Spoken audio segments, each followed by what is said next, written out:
സങ്കീർത്തനങ്ങൾ 39 അധ്യായം. മനുഷ്യൻ നിഴൽ മാത്രം. ഞാൻ പറഞ്ഞു, നാവുകൊണ്ട് പാപം ചെയ്യാതിരിക്കാൻ ഞാൻ എൻ്റെ വഴികൾ ശ്രദ്ധിക്കും. എൻ്റെ മുൻപിൽ ദുഷ്ടർ ഉള്ളിടത്തോളം കാലം നാവിനെ ഞാൻ കടിഞ്ഞാണിടും. ഞാൻ മൂകനും നിശബ്ദനുമായിരുന്നു. എൻ്റെ നിശബ്ദത നിഷ്ഫലമായി.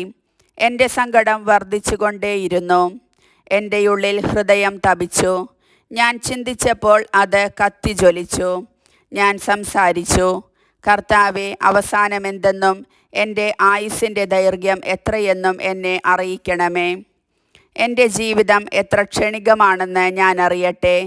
ഇതാ, അവിടുന്ന് എൻ്റെ ദിവസങ്ങൾ ഏതാനും അങ്കുലം മാത്രമാക്കിയിരിക്കുന്നു. എൻ്റെ ജീവിതകാലം അങ്ങയുടെ ദൃഷ്ടിയിൽ ശൂന്യപ്രായമായിരിക്കുന്നു. മനുഷ്യൻ ഒരു നിശ്വാസം മാത്രം. മനുഷ്യൻ നിഴൽ മാത്രമാണ്. അവൻ്റെ ബദ്ധപ്പാട് വെറുതെയാണ്. മനുഷ്യൻ സമ്പാദിച്ചു കൂട്ടുന്നു. ആരനുഭവിക്കുമെന്ന് അവൻ അറിയുന്നില്ല. കർത്താവെ, ഞാൻ എന്താണ് കാത്തിരിക്കേണ്ടത്?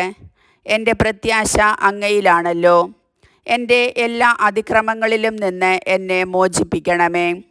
എന്നെ ഭോഷൻ്റെ നിന്ദയ്ക്ക് പാത്രമാക്കരുതേ. ഞാൻ ഊമനാണ്. ഞാൻ എൻ്റെ വാ തുറക്കുന്നില്ല. അവിടുന്നാണല്ലോ ഇത് വരുത്തിയത്. ഇനിയും എന്നെ പ്രഹരിക്കരുതേ. അവിടുത്തെ അടിയേറ്റ് ഞാൻ തളർന്നിരിക്കുന്നു. പാപം നിമിത്തം മനുഷ്യനെ അങ്ങ് ശിക്ഷിക്കുമ്പോൾ അവന് പ്രിയങ്കരമായതിനെയെല്ലാം അവിടുന്ന് കീടത്തെ പോലെ നശിപ്പിക്കുന്നു. മനുഷ്യൻ ഒരു നിശ്വാസം മാത്രം. കർത്താവെ, എൻ്റെ പ്രാർത്ഥന കേൾക്കണമേ. എൻ്റെ നിലവിളി ചെവിക്കൊള്ളണമേ. ഞാൻ കണ്ണീരൊഴുക്കുമ്പോൾ അങ്ങ് അടങ്ങിയിരിക്കരുതേ. ഞാൻ അങ്ങേക്ക് അല്പനേരത്തേക്ക് മാത്രമുള്ള അതിഥിയാണ്.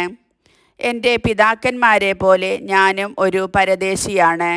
ഞാൻ മറഞ്ഞില്ലാതാകുന്നതിന് മുൻപ് സന്തോഷമെന്തെന്ന് അറിയാൻ എന്നിൽ നിന്ന് ദൃഷ്ടി പിൻവലിക്കണമേ. കർത്താവിൻ്റെ വചനം.